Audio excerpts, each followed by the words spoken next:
আল্লাহর দ্বীন কায়েমের জন্য যারা জীবন দেয় তারা শহীদ। তারা কি শহীদ? যারা আল্লাহর দ্বীন কায়েমের জন্য, আল্লাহর দ্বীনকে বিজয় করার জন্য যারা জীবন দেবে, আল্লাহ পাক তাদের কবরে কোনো হিসাব রাখবে, কোনো প্রশ্নই করবে না। এজন্য দ্বীনের পক্ষে থাকা দরকার আছে না নাই? এইজন্য কোরআন আছে যেখানে আমি থাকবো সেখানে, কথা বলেন ঠিক কিনা বলেন? কোরআন আছে যেখানে আমরা থাকবো সেখানে, রাসূল আছে যেখানে আমরা থাকবো সেখানে, নারায়ে তাকবীর আল্লাহু আকবার আছে যেখানে আমরা থাকবো সেখানে, কথা বলেন ঠিক কিনা বলেন? এটা আমার আপনার স্লোগান হবে, আমি মুসলিম, আমার স্লোগান হবে আল্লাহ এবং রাসূল, ঠিক কিনা বলেন? এজন্য মনে রাখতে হবে। এরপরে 3 নম্বর হলো যারা রাতের বেলায়, রাসূল বলেছেন যারা রাতের বেলায় নিয়মিত সূরাতুল মুলক তেলাওয়াত করে। সূরাতুল মুলক, এই সূরার নামই অনেকে শুনি না। সূরাতুল মুলক যারা রাতের বেলায় নিয়মিত তেলাওয়াত করবে, আল্লাহ পাক তাদের কবরে কোনো প্রশ্ন করবে না। সুবহানাল্লাহ। আমার ভাইরা, আলোচনা সাজাতে যে নবীজির জবান থেকে একটি হাদিস দেখলাম।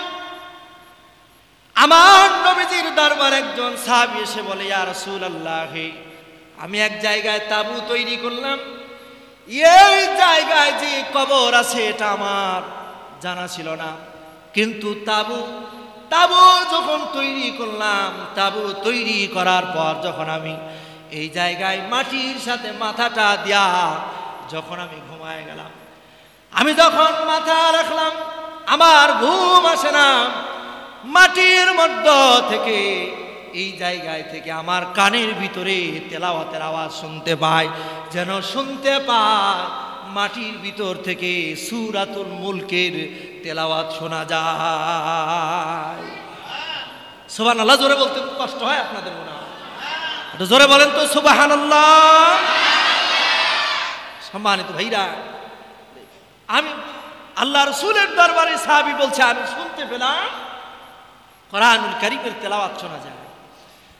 আমার নবীজি বললেন, আমার সাহাবী শোনো, ওই কবরের ভিতর থেকে তুমি যে সূরাতুল মুলকের তেলাওয়াত তুমি যে শুনতে পাও, বলে আমার এই সাহাবী দুনিয়ার ভিতরে থাকতে কোনো দিন সূরাতুল মুলক তেলাওয়াত না করে ঘুমাতেন না। এজন্য সূরাতুল মুলক গুরুত্বপূর্ণ একটি সূরা। নবীজি আবার বলেছেন এই সূরার ফজিলত হলো, কবরের ভিতরে যখন বান্দাকে শুইয়ে দেওয়া হবে, এই সূরার আয়াতগুলি তাকে ঘিরাও করে রাখবে। আল্লাহর ফেরেশতা যখন এই কবরের দিকে আসবে, সীসা ঢালা পাচিরের মতো এই আয়াতগুলি বলবে তুমি কোথায় যেতে চাও। আল্লাহর এই ফেরেশতা বলবে এই বান্দার কাছে আমি প্রশ্ন করব। আল্লাহ পাকের কোরআনুল কারীমের সূরাতুল মুলকের আয়াতগুলি বলবে যে না না না, তুমি আমার এই বান্দা দুনিয়ার ভিতরে যখন ছিল আমাকে এত পরিমাণ তেলাওয়াত করেছে, তোমাকে আমি যেতে দেব না। এই বান্দার কাছে, আল্লাহর এই বান্দার কাছে তুমি যেতে পারবে না। আল্লাহর ফেরেশতা আল্লাহর ওই বান্দার কাছে যেতে পারবে না। সুবহানাল্লাহ। আমাদের ঘুম হয় মোবাইল দেখতে দেখতে, ঠিক কিনা বলেন? আমাদের ঘুম হয় কি দেখতে দেখতে? মোবাইল দেখতে দেখতে। যখন যখন ঘুম চোখে চলে আসে, অনেক সময় মোবাইলটা হাত থেকে পড়ে ওইভাবেই চলতেই থাকে, আমি ঘুমাই, ঠিক কিনা বলে? সম্মানিত মুসল্লিয়ান ইকরাম, আপনি যে মোবাইল দেখতে দেখতে ঘুমান, কি দেখতে দেখতে যে ঘুমান আল্লাহ জানে, ঠিক কিনা বলে? যদি কোনো খারাপ জিনিস দেখতে দেখতে ঘুমান, বলা যায় না মৃত্যু। ঘুম হলো অর্ধ মৃত্যু। ঘুম হলো কি? এই ঘুমের মধ্যেই যদি আপনার মরণ হয়ে যায়, বলা যায় না এটা হতে পারে আপনার জন্য জাহান্নাম অথবা জান্নাত। কারণ আপনি ঘুমানোর সময় যদি একটি হাদিস পড়তে পড়তে ঘুমান, ঘুমানোর সময় যদি আপনি কোরআন পড়তে পড়তে ঘুমান, বলা যায় না এই ঘুমটা আপনার জন্য হতে পারে জান্নাত। আর যদি আপনি অশ্লীল বেহায়াপনা খারাপ জিনিস দেখতে দেখতে ঘুমান, এই ঘুমটা হতে পারে আপনার জন্য জাহান্নাম, ঠিক কিনা বলেন? এই জন্য ঘুমানোর সময় আল্লাহর নাম নিয়ে ঘুমাবেন, আল্লাহ খুশি হবে। এরপরে 4 নম্বর হলো জুমার দিনে, জুমার দিন এবং রাত। জুমার দিন এবং রাত, বলেন তো জুমার রাত কোনটা? জুমার রাত কোনটা? বৃহস্পতিবার দিনগত যে রাত, এটা হলো জুমার রাত। নবীজি বলছেন এই জুমার রাতে এবং দিনে যারা মারা যাবে তাদের কবরে কোনো হিসাব হবে। এখন সমাজের ভিতরে এমন একটি মানুষ মারা গেল, দেখলেন শুক্রবার, কিন্তু লোকটি আপনার কাছে খারাপ, হয় কি হয় না?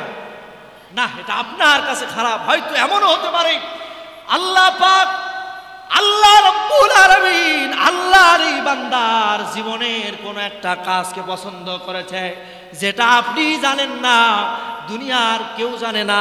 বলেন তো জানে কে? 100 জিনাকারিনী একজন মহিলা কাফির কুকুরকে পানি দেওয়ার কারণে যদি জান্নাতি ঘোষণা হতে পারে, আপনি যেই মানুষটাকে জানেন চোর, যেই মানুষটাকে জানেন খারাপ, কিন্তু দুনিয়ার ভিতরে এমন কোন কাজ আল্লাহ পাক তার পছন্দ করেছে, এই কারণে আল্লাহ পাক তার মরণটা জুমার রাত অথবা জুমার দিনে দিয়েছে। আল্লাহ রাব্বুল আলামিন বলেন তো তাকে মাফ করে জান্নাতের ফয়সালা করে দিতে পারে কি পারে না? আমার টেনশন করে লাভ নেই, আল্লাহর ইচ্ছা। চাইলেই কি শুক্রবারে দিন এবং রাত্রে মরা যায়?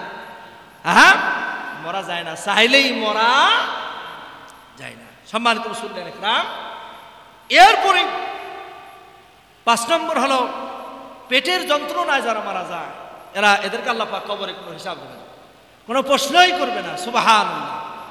কিসের যন্ত্রণা? পেটের যন্ত্রণায় যারা মারা যায়। 6 নম্বর হলো নাবালক শিশু যারা মারা যায়, আল্লাহ পাক তাদের কোনো প্রশ্ন কবরে করবে, তারা সব জান্নাতি। সব কি বলেন? জান্নাতি। এরপরে পাগল, যার জ্ঞান বুদ্ধি নাই, এই পাগল যদি মারা যায় ওর কোনো হিসাব নাই, কারণ ও তো পাগল, নির্বোধ, ওর কোনো হিসাব নাই। মাজনুন, ওর কোনো হিসাব নাই। এই জন্য পাগলদেরকে বেশি নাড়তে নেই, কারণ ওর জ্ঞান নাই। জ্ঞান নাই বলেই ও ছিঁড়া কাপড় পরে থাকে, ঠিক কিনা বলেন? জ্ঞান নাই বলেই ও এমন আপত্তিকর কাজ করে যেটা আপনার দ্বারা সম্ভব নয়। এই জন্য পাগলদেরকে নাড়তে সম্মানিত মুসলিম। এই জন্য মৃত্যুর পরে আল্লাহ পাক এই 7 শ্রেণীর মানুষকে কোনো প্রশ্নই করবে না। এই জন্য দুনিয়ার ভিতরে সম্মানিত মুসল্লি ইকরাম ভালো কাজ করার প্রতিযোগিতা করতে হবে। এর থাকে আরেকটি বল, আপনাদের জান্নাতের সর্দারিনী নাম কি? হ্যাঁ, হযরতে ফাতেমা রাদিয়াল্লাহু তাআলা আনহা। জান্নাতের সর্দারিনীর নাম কি? সমস্ত নারীদের সর্দারিনী হবে ফাতেমা রাদিয়াল্লাহু তাআলা আনহা। হাদিস পড়তে যে দেখলাম, ফাতেমার স্বামী ছিল হযরতে আলী। আলী একদিন রাতের বেলায় পানি পিপাসা লেগেছে, স্ত্রীর কাছে বলছে আমাকে পানি দাও। তিনি পানি আনতে গেছে, পানি আনার পরে দেখে স্বামী ঘুমায় গেছে। স্বামী কি হয়েছে? ঘুমায় গেছে। হযরতে ফাতেমা চিন্তা করলো যে আমি যদি পানি নিয়ে পার্শ্বে যদি রেখে দিই, বলা যায় না কোনো সময় যদি আবার পানি চাই, পানিটা যদি খুঁজে না পায়, অথবা আপনি পানিটা যদি না খায়, যদি ঘুমায় পড়ে আল্লাহর কাছে জবাব দিতে আছে। আল্লাহর এই বান্দি এই পানি নিয়া ফাতেমা রাদিয়াল্লাহু তাআলা আনহা তিনি সারা রাত যখন দাঁড়িয়ে থাকলেন 1 গ্লাস পানি নিয়ে তার স্বামীকে খাওয়ানোর জন্য। বলেন তো আমাদের স্ত্রীরা মনে হয় 1 ঘন্টা থাকবে নাকি? হ্যাঁ, থাকবে 1 ঘন্টা? থাকবে না। পানিও পার্শ্বে রেখে ঢেকে চলে আসবে, কথা বলে ঠিক কিনা? আবার এমনও কথা বলতে পারে নিয়ে খাও। কি করো? নিয়ে খাও। ফাতেমা পানি নিয়ে দাঁড়িয়ে আছে, যখন বেলালের আজান শুনতে পেল। কার আজান? সময় কম, সংক্ষেপে এসেছে। বেলালের আজান যখন শুনতে পাইল, হযরতে আলীর ঘুম ভেঙে গেছে। কার ঘুম ভাঙলো? হযরতে আলীর ঘুম ভেঙে গেল। হযরতে বেলাল যখন নামাজের দিকে ডাকলেন, সুবহানাল্লাহ, হাইয়া আলাস সালাম, নামাজের দিকে যখন হযরতে বেলাল এরকম ভাবে ডাকলো, হযরতে আলীর ঘুম ভেঙে গেল। ঘুম ভাঙার পরে দেখে যে ফাতেমা দাঁড়িয়ে আছে। ফাতেমা কি করছে? দাঁড়িয়ে আছে। হযরতে আলী বলে, রে ফাতেমা, তুমি কি এই পানি নিয়ে সারা রাত দাঁড়িয়ে আছো?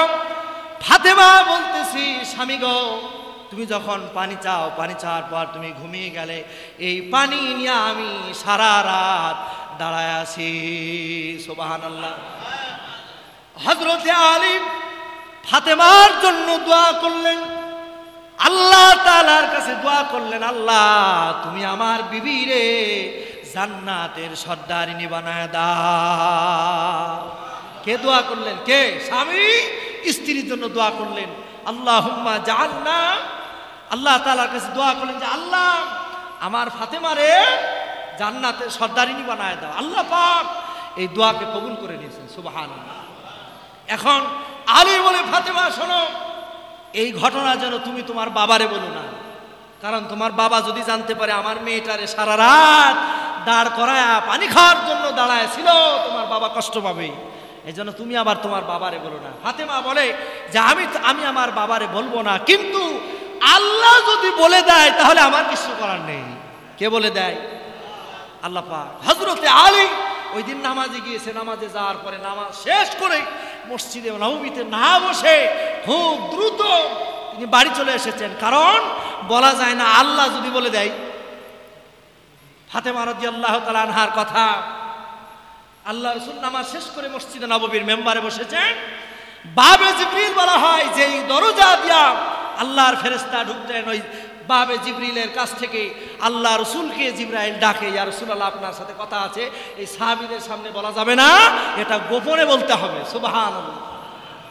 এবার বাবে জিবরিলের কাছে যে রাসূল বলছে, জিবরাইল তুমি আবার কি সংবাদ নিয়ে আসলে গোপনে বলবে? কয় সংবাদ হলো আল্লাহ পাক আমাকে জানাইলো আজকে রাতের বেলায় আপনার মেয়ে জামাইয়ের মধ্যে যেন কি ঘটে গেছে। কি ঘটেছে? কার মধ্যে? মেয়ে জামাইয়ের মধ্যে কি যেন ঘটে গেছে, সেই কথা আমি বলতে এসেছি। আল্লাহ রাসূলের কাছে বললেন, আল্লাহ পাক আপনার জামাইয়ের দোয়াকে কবুল করেছেন, আপনার মেয়েকে আল্লাহ পাক জান্নাতের সর্দারিনী ঘোষণা করেছেন। সুবহানাল্লাহ। রাসূল খুশি না বেজার?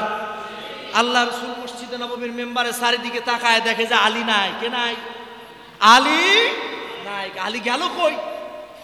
রাসূল আকরাম সাল্লাল্লাহু আলাইহি সাল্লাম তিনি এরকম ভাবে বক্তব্য বেশি না দিয়া তিনি চলে গেলেন হযরতে আলীর বাড়িতে।